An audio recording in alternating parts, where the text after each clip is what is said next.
You're listening to the Yoga for Balance podcast. I'm your host, Heather Jurdy. Thank you so much for listening. I hope you are having an amazing day wherever you are.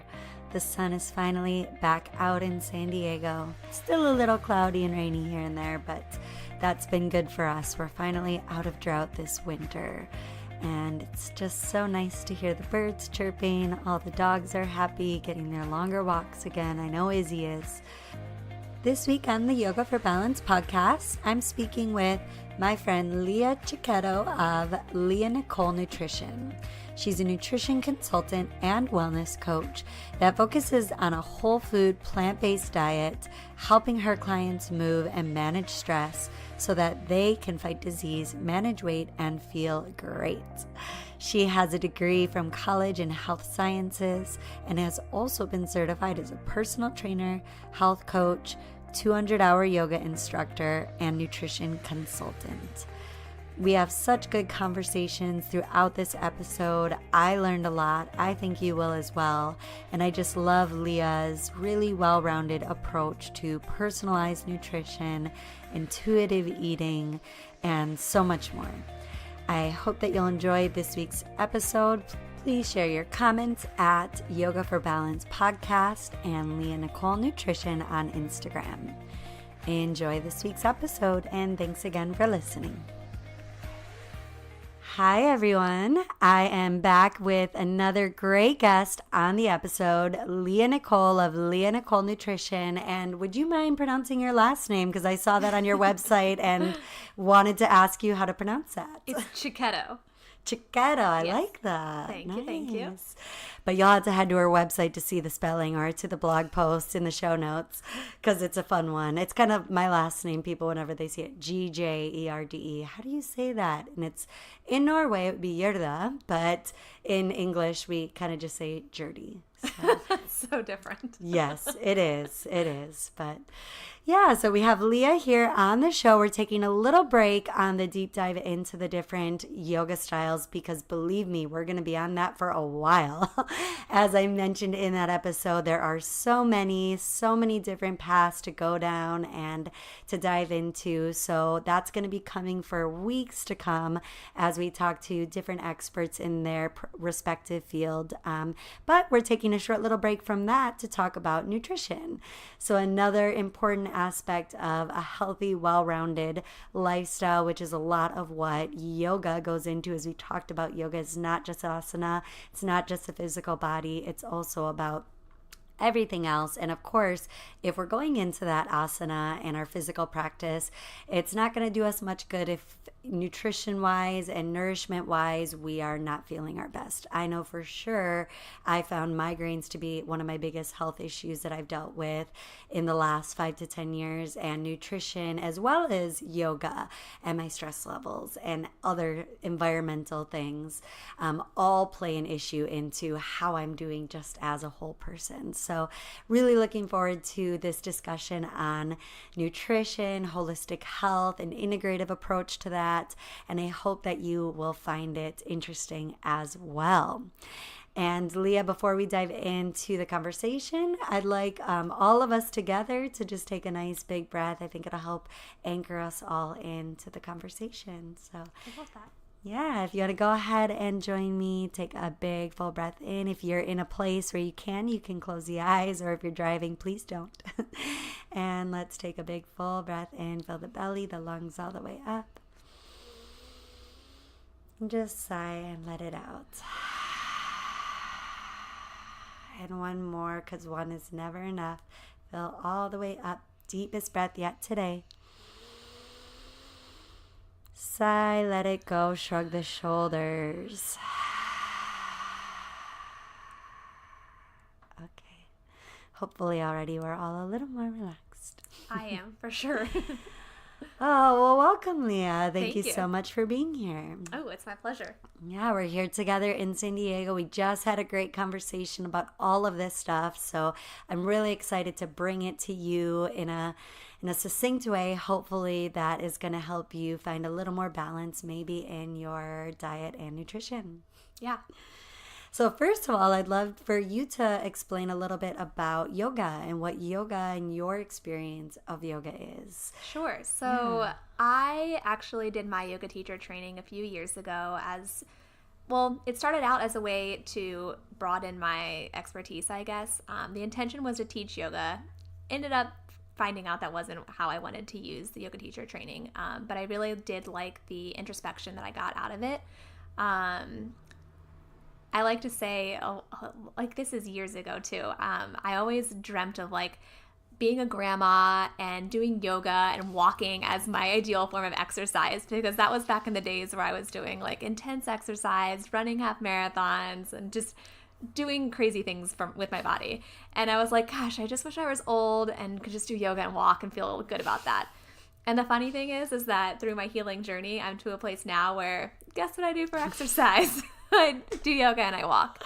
And there are other ways that I express my grandma-ness, but that is one of them. And I've found that steering toward closer to doing yoga and the gentler forms of exercise, walking, it's been helpful for I think my diet too, that aspect of my healthy lifestyle. But for my mind, it's just been a really great way to tune into myself and figure out like what my body actually needs. If I'm feeling something a little bit more intense, I'm not opposed to going for a jog, but generally I'll turn to just like a vinyasa flow. And if I'm ready to, settle down and really just take some time to look inward, then I'll do a yin class, something a little bit more gentle, or I'll go for a walk and just take my time walking by the beach. That's such a beautiful approach. And I think doing the yoga teacher training opens your eyes to those different styles and to being, because you experience it, generally you're practicing more and you're starting to experience these different things. And so you really start to learn, here's the kind of yoga that's best for me in this moment. Yeah. It's not always going to be a vinyasa flow and getting upside down or getting your heart rate going like crazy. Sometimes it's just the relaxation. Yeah. And learning to the different, I guess, modifications you can do with your body that feel best for you.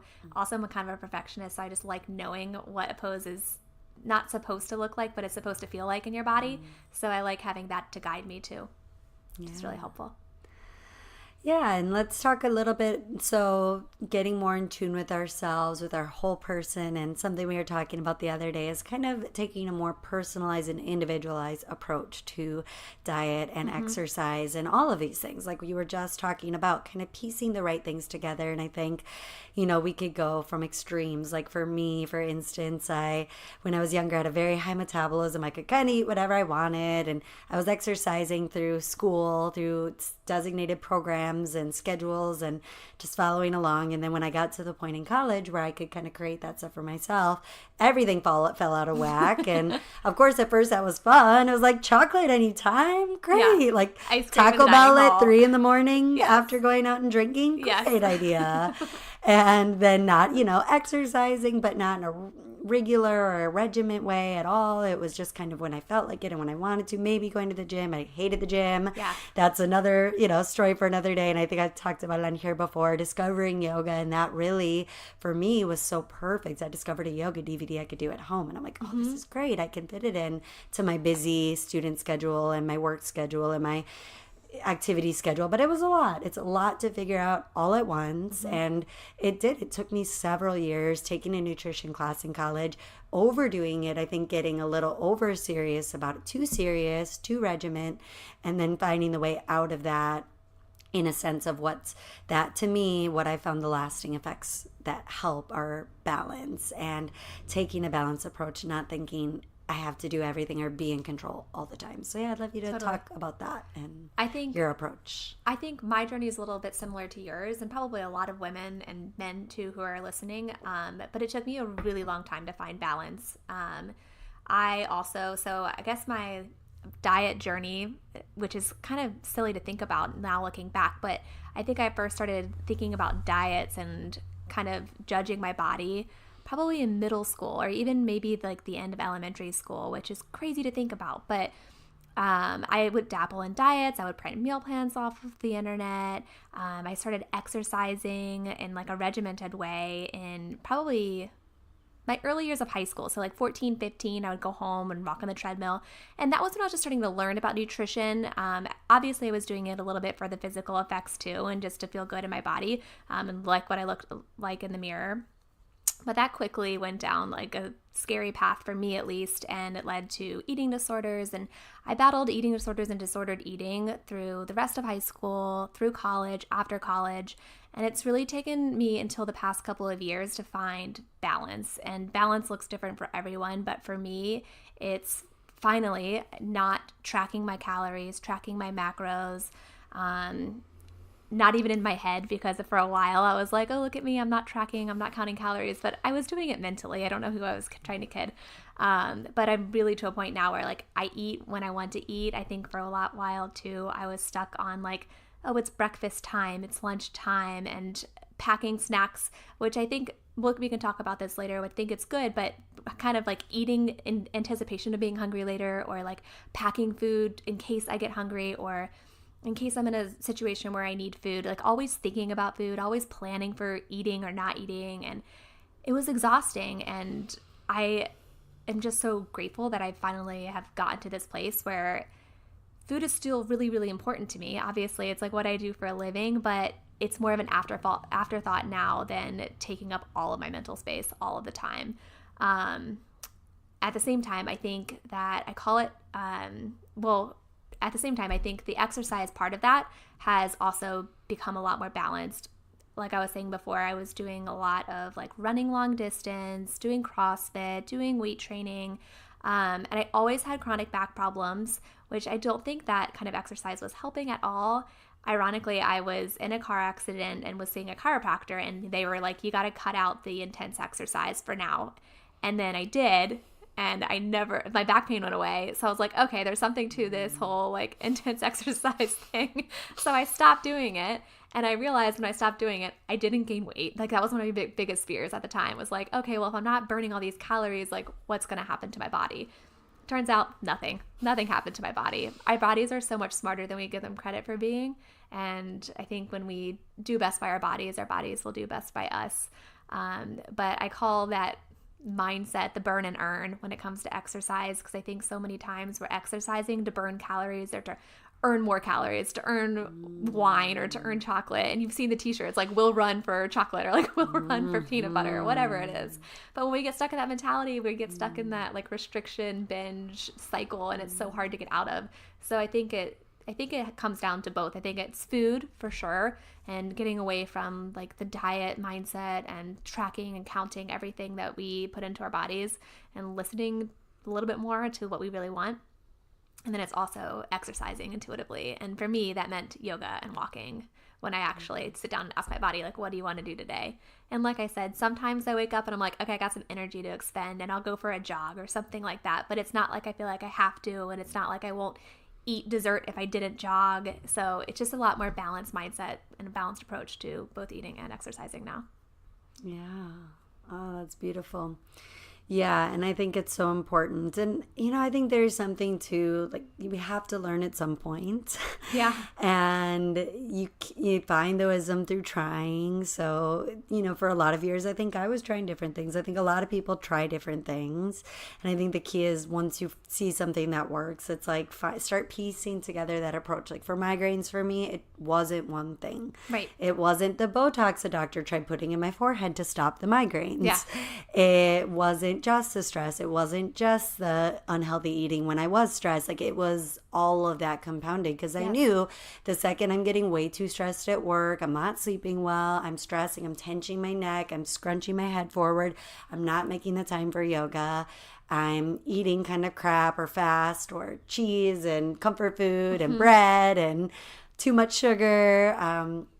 But when I'm really being good, a majority of the time, when I'm not in those places and when I'm thinking about it, I'm eating nourishing foods. I'm putting a lot of color on my plate. I'm drinking a lot of water. I'm not drinking too much coffee. I'm noticing when I'm stressed and doing things that counter that. Okay, that might mean I need to go to yoga. I might need to go to meditation.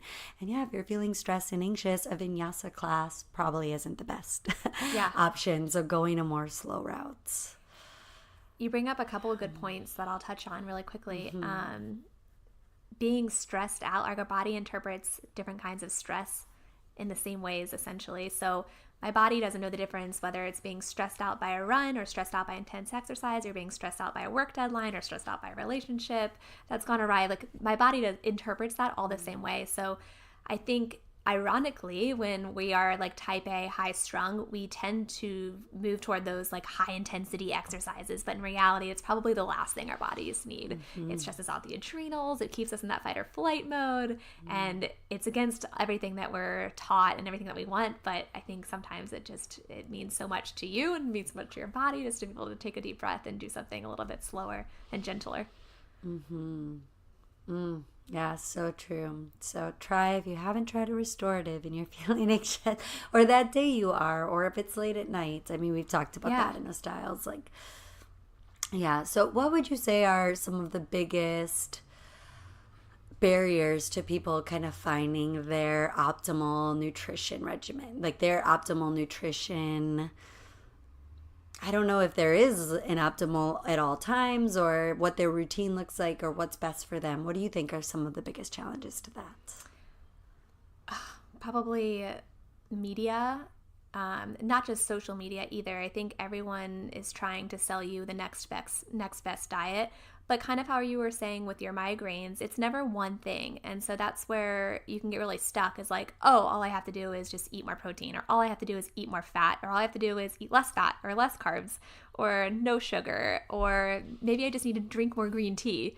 Like there's never one solution. It's a lot of different things that will help you become your best self nutritionally and diet-wise. But I also think too, the food rules that we've ingrained in our minds are usually of a disservice. If you're cutting anything out or eating anything on a regular basis, I would just ask you, like, why? Why are you doing that?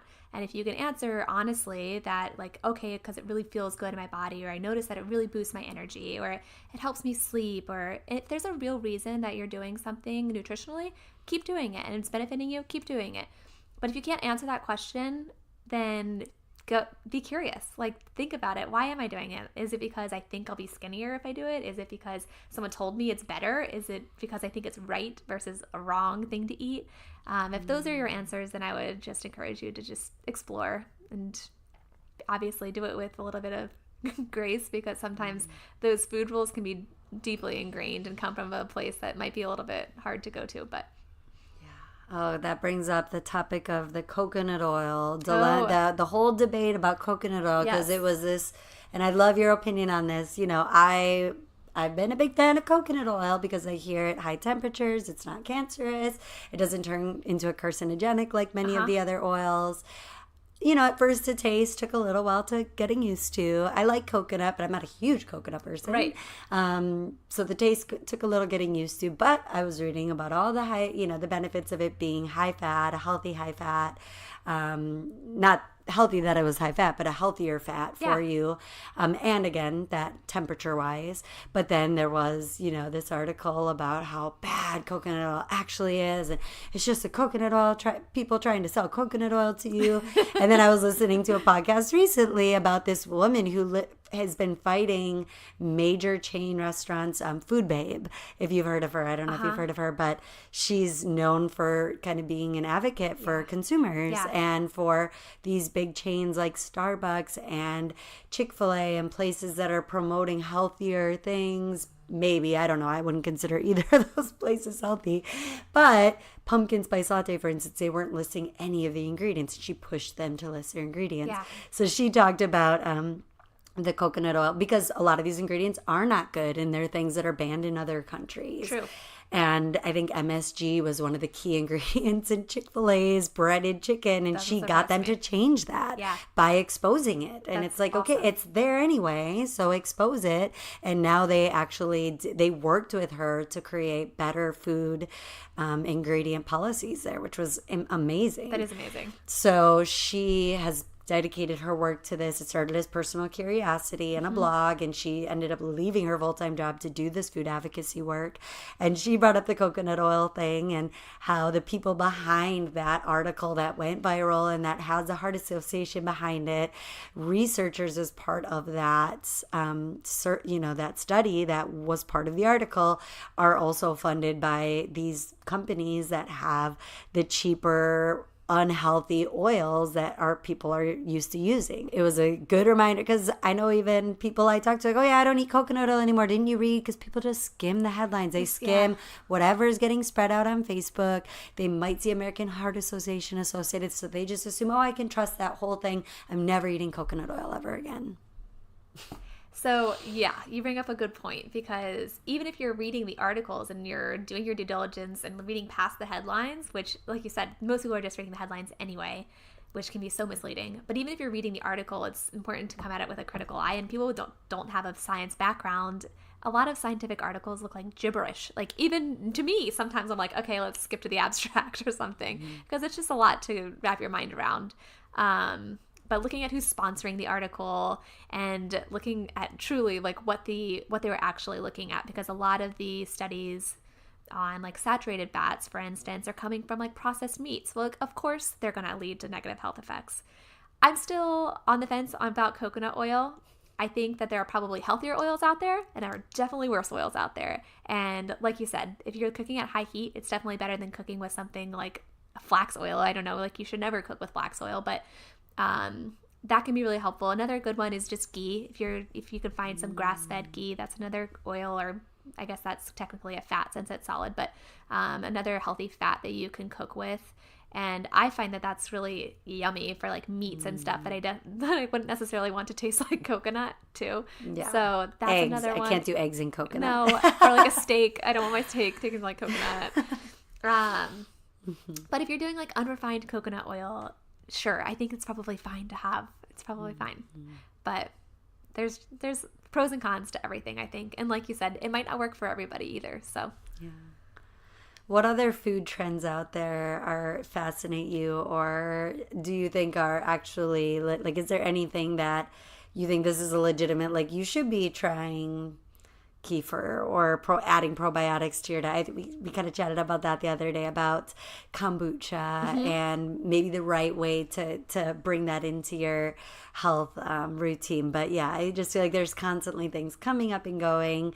So is there anything right now that's been fascinating to you? I think the stuff around probiotics and just fermented foods in general, I think that's definitely something that we should all be trying to do, is eat more fermented foods.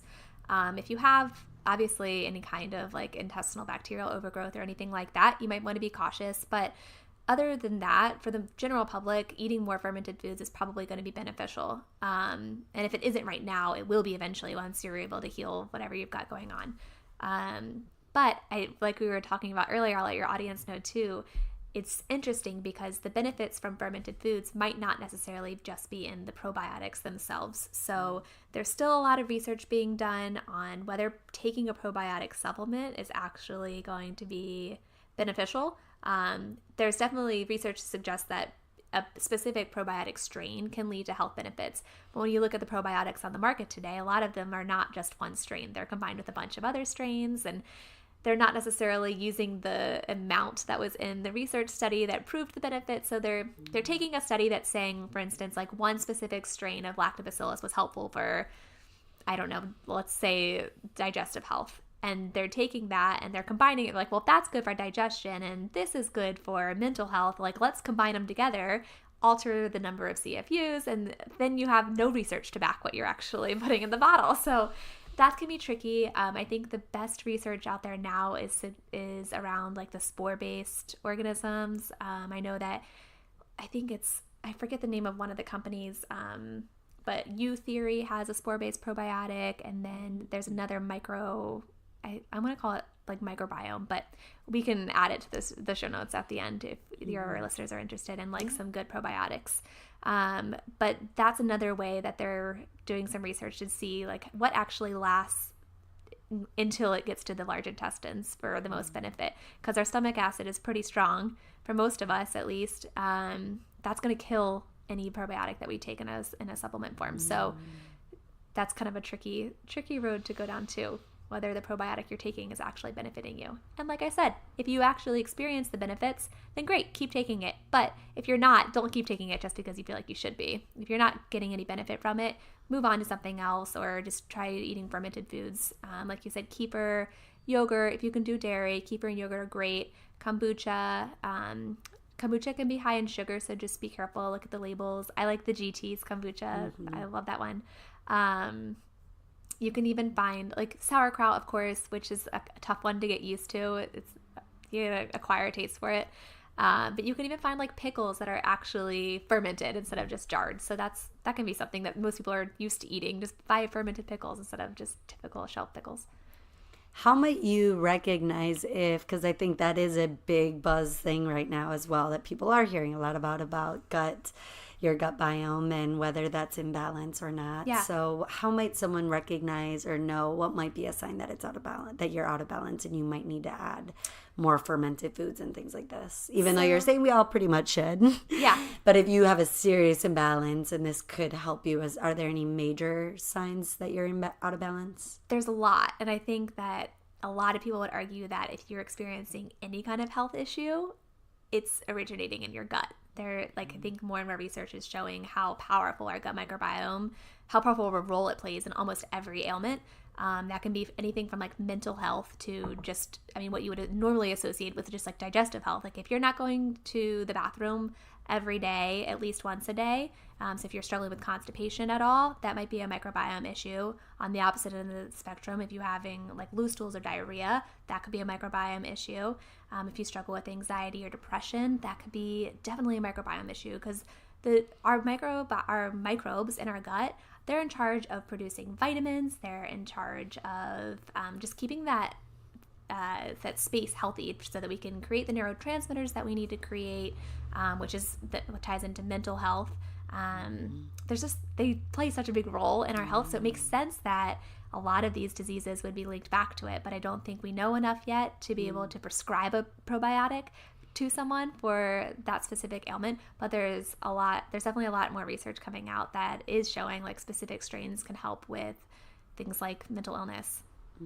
So it's exciting. It's definitely an exciting area of research.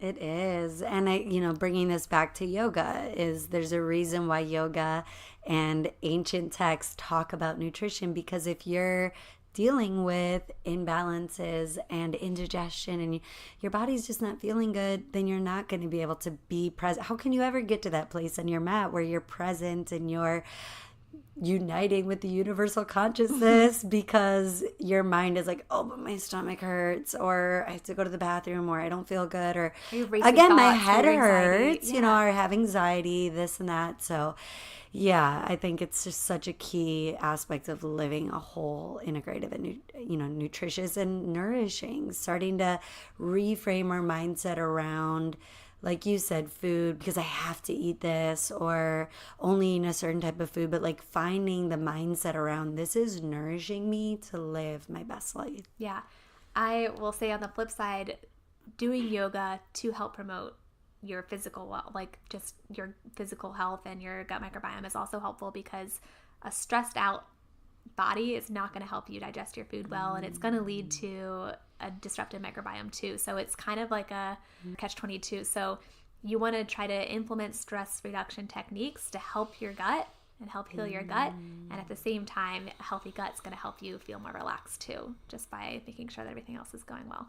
Oh my God, yeah, it's all connected. Connected. Because when I'm stressed out, I tend to not want to eat. Like, I lose my appetite. I'll get really bad acid reflux. Like, I just feel terrible. Yeah. And I know, like, we talked about this as well, and maybe we could go down this topic, is overeating. Like, on the other side of that, someone may overeat. So I guess, what would your advice be to someone if maybe they're overeating due to stress, or maybe undereating, for both sides of that coin, their eating's being affected by that. Yeah. So I'll start by saying, when you're stressed out, it's always important to just take a few deep breaths before you eat, because your digestion runs on like a completely separate system than your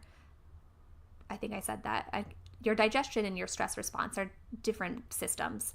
So your digestion is your like rest and digest. It's your parasympathetic nervous system. Whereas when you're stressed out, you're running on your sympathetic nervous system. That's your fight or flight. So when we're stressed, our bodies are not doing what they need to do to digest our food. Our digestive enzymes aren't being secreted. Our hydrochloric acid in our stomach, like our stomach acid, is not doing its job. It's probably low. So that explains a little bit too why you might be experiencing acid reflux when you're stressed.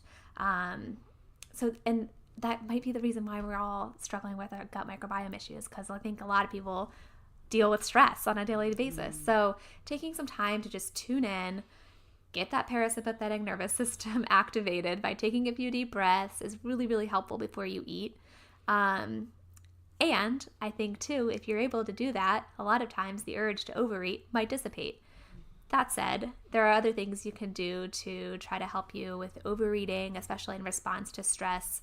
I always tell my clients that unless you have an alternative that is as good or better than your current behavior, you're likely not going to be able to make that change, right? There's got to be some sort of the pros are outweighing the cons, and until that happens, you're not going to have the ability to make the change happen. So it'll start by probably making healthier swaps. And then eventually, if you decide you don't want the behavior at all, you can phase it out. So if your go-to is a glass of wine at night and maybe you're overeating chocolate along with it, then maybe you start out by swapping out the wine for herbal tea. And that's an easy swap. It's not going to give you the same buzz, obviously, that wine might. But if you can start with if you're already used to pouring something healthier. And then you can also, if you're doing herbal tea, you can get into the therapeutic effects of herbs too, and drinking on something like chamomile or lavender tea or kava. Those are all really good for stress reduction. And then if you're, instead of chocolate, maybe you slice up fruit or have some other like healthy nibbly snack. Like if you know you're going to have the urge to nibble, then find something a little bit healthier. And then as you're more comfortable with just feeling stressed or feeling your negative emotions, you might be able to make some space between you and whatever behavior you're engaging in. So a lot of people, I'm still at the point where like I still want something to do or something to eat when I'm stressed out, but sometimes it's yoga. Like maybe I don't need to eat something. Maybe I'll be able to say like, no, I don't think you need to eat. You need to go do yoga. But I also like having something to eat after dinner. It is a way for me to wind down. But I just have some healthier alternatives. Right now it's still chocolate, but there's this dark chocolate at Trader Joe's that is, it's going to take some getting used to for the people that aren't dark chocolate fans, but it's 100% dark chocolate. No. Super dark. Oh boy. Oh, super dark. Yeah. I tried that in Ecuador. You like did? The dark, not at Trader Joe's when I was in Ecuador, because they're known for their chocolate. I tried like every percentage leading up. Yeah. I found my sweet spots in like the 70s. I can dabble in the 80s. Yes. It definitely tastes better, obviously. But for me, that was a trigger. I was like, okay, if I have like my 80% dark or 70% dark chocolate, it's just like sweet and sugary and like I'm going to want more. But I found this 100% dark chocolate, which still satisfies my chocolate craving, because in my head, I'm like, oh, I'm eating chocolate. But it has no added sugar and I can just feel a little bit better about doing it. And obviously, if you feel like you're in a place where you can eat like a square or two of 70% dark chocolate, then do that. But for me, if I'm feeling like I'm probably going to overeat, then I'll just find a healthier alternative or find something else to do that will actually help me reduce my stress. Because at the end of the day, eating is not going to help get to the root cause of your stress. But yoga might. Yoga might actually help you de-stress. Yeah, I think it's an easy distraction, if you just don't want to think about it. It could take a lot of time. It's a big part of our routine as well. So it's an easy distraction to just go to the cabinet. What can I see? Go just open the fridge. Like how many times you just open the fridge because you're bored? Right. And it's like you're not even hungry. Satisfaction too, which I think it's helpful when you're in a time of like, I need something now, then and just from past experience, that having that chocolate is going to make you feel better in that moment, and having the glass of wine is going to make you feel better in that moment, or eating the bag of chips right then and there, it'll make you feel great. But then an hour from then, what's going to happen? You probably aren't going to feel that great physically. The problem is still there, whatever was causing you to overeat. So the more you can do to just feel comfortable with feeling uncomfortable, whether that's journaling or just sitting, if it's yoga and actually just tuning into your body and tuning into your breath, that can be really, really, really helpful. But that was another, I guess, huge part of my healing journey was, the stopping the tracking, easing up on the exercise, but then also being more comfortable with feeling feelings, which is not as easy as the other two, I will say. So just being okay with feeling sad, because I think our natural instinct is to fix it. And a lot of times we're fixing it with food. So if you can just kind of rewind a little bit, figure out what you're actually feeling. Is there a better alternative? And if you aren't able to engage in the alternative at that moment, at least you know it exists. So even if you decided to choose food then, you know now that there is something else you probably could try to do the next time, whether it's taking a bath or calling a friend, going for a walk. Those are all so nice. Is there anything else that about nutrition, this more integrative approach, that you wish more people knew or thought about? I think that it's not as black and white as we like to make it out to be. As much as we like to say, like, this food will help with this and this food will do that. True, but I don't know anyone who's eating just one food. So it's more of just like you said, a holistic, integrative approach. Try to eat mostly good foods most of the time, but the nourishment aspect of it doesn't always have to be nutrition, right? It can just be nourishing in another way. So I like to like, for my clients specifically, if they give themselves a hard time for like falling off track or like whatever that means, I help them pinpoint like, okay, what purpose was that food serving? Because it was serving something, it was helping you in some way or you wouldn't have done it, right? So whether food, it could have been, helped them relieve their stress right then and there. It could be that, oh, well, my friend turned 30 and we went out to celebrate and I had too many cocktails and ate too many French fries. And they're like giving themselves a hard time. I'm like, okay, but that's fine. That food and that drink went into the friend bucket or to like the celebration bucket. It doesn't always have to go into the nutrition bucket, right? So I think primarily food should be for fuel and nutrition and giving us the nutrients that we need. But it also has a lot of other purposes. And I think we tend to neglect those other reasons why we eat when we're focused so much on like diet, right? So I like to help my clients see the other reasons why we eat and to be okay with it most of the time. Obviously, if you're turning to food as a coping mechanism too often, then that is not necessarily the track we want to go down. So finding better coping mechanisms. But in general, it's okay to eat food for fun or for pleasure or for celebration once in a while. In honor of the show title, what does balance look like to you? Kind of what we were talking about, balance is being able to identify like what my body is feeling and not react to that in a way that I feel like I should or that I would have in the past, thinking about what my body really wants in that moment. Doing exercises to calm me down when I'm feeling riled up. And sometimes, I know I was saying earlier, when I feel like I have a lot of energy, sometimes I like to just go for a jog and get rid of the energy. But at the same time, sometimes I don't need that. Sometimes I'm like, okay, this is way too much. Let's bring it down. Let's do a yin class or do something like that. So my idea of balance is that it's just kind of figuring out what my body needs and responding to it in a way that I feel good about. It doesn't look perfect all the time, obviously, but my goal is to just kind of tune in a little bit more instead of following rigid rules. And do you have a 10-minute tip? If there's one thing people at home could do today to start finding more balance, what would you recommend? I would say go for a walk. I've never felt worse after I go for a 10-minute walk. It gives me the headspace I need. It gives me the creativity I'm craving. It always helps no matter what I'm feeling. Going for a 10-minute walk can help. And I know it's not really accessible to a lot of people in the country right now if it's cold weather, but just get up and move your body for 10 minutes if that's what it takes. Or maybe you don't. Maybe you sit and you do a deep breathing exercise, but doing something just for you. That's what I would do with the 10 minutes. Love it. Yes, I'm a big walker. Yeah, me too. I love that Izzy gets me to walk. Thank you, Izzy. Well, great. Well, thank you so much. Where can people find you if they want to follow up online, check out what you're doing? Yeah. So I have a website. It's lianicole.com, and my first name is Lia. Nicole is Nicole. So it's lianicole.com, and then I'm on Instagram and Pinterest at Lia Nicole Nutrition. Great. And of course, I'll link that up in the show notes so you'll be able to get access to her websites as well as a bunch of the things that we talked about today. So some of those probiotics and resources for you to, maybe start implementing some of these things into your healthy lifestyle. Thank you, Lia. Really appreciate you being here and taking the time to share your wisdom with the world. I really appreciate it and appreciate the great work that you're doing helping people to feel better in their bodies and mind, spirit, all of it. Oh, thank you. It was a pleasure to be here. Thank you. Thank you for listening to another episode of the Yoga for Balance podcast. This is your host, Heather Jardine. I hope you enjoyed this content with Lia. Thanks again to Lia for taking the time to be on the show and share your wonderful wisdom with the world. Access the show notes and links to things that we mentioned during today's episode by visiting our website, vintantra.com, vintra.com.